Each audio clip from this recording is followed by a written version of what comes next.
को राधे राधे। भगवान शिव पर गंगा जल अर्पित करने का महत्व बहुत बड़ा बताया गया है। भगवान शिव पर गंगा जल श्रावण मास में निश्चित जो कर सकते हैं अवश्य ही अर्पित करें, क्योंकि गंगा जल का महत्व बहुत है, अति महत्व है। उसकी उन पुण्यों की गणना कौन करे जिसने भगवान शिव का अर्चन गंगा जल से किया हो, गंगा जल भगवान पर चढ़ाया हो। तो निश्चित जितने भी गंगा के किनारे रहने वाले हैं या जिनके भी पास गंगा जल संचय करके रखा गया है, निश्चित भगवान शिव पर आप अर्पित करें, उसका पुण्य कोई नहीं गिन सकता, इतना महत्वपूर्ण है।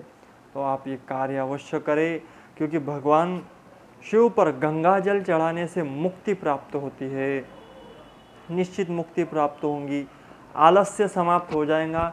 कई लोग आलसी बने हुए हैं, तो आलस्य समाप्त कर देता है गंगा जल। और तीसरी बात, महादेव की निश्चित कृपा प्राप्त करने वाला बन जाएगा जो व्यक्ति महादेव जी पर गंगा जल चढ़ाएगा। लेकिन गंगा जल कैसे? मिलावट कर नहीं, मतलब आपने कोई पात्र लिया, उसमें जल भरा, उसमें इतना सा गंगा जल डाला, ये सिस्टम नहीं।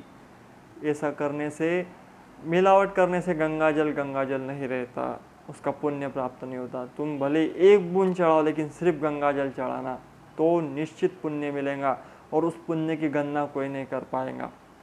सिर्फ एक बूंद मिले, लेकिन वो प्योर गंगा जल हो, उसमें तुम दूसरा जल डालकर चढ़ाओगे तो फल प्राप्त नहीं होगा। तो इस बात का आप ध्यान रखना और ऐसे गंगा जल चढ़ाना। कई लोग मिलावट करके अब तक चढ़ाते थे, लेकिन कई विद्वानों ने बताया नहीं, ये गलत है। कई पुराणों में भी आया गंगा जल को मिलावट करने पर वो नहीं शुद्ध होता।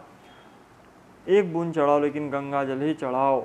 तो आप ये कार्य अवश्य करना। श्रावण मास चल रहा है, आपको गंगा जल का जो महत्व है मैंने बता दिया कि भक्ति भी प्राप्त कराएगा, मुक्ति भी प्राप्त कराएगा, आलस्य भी समाप्त करेगा और महादेव की कृपा भी प्राप्त होंगी।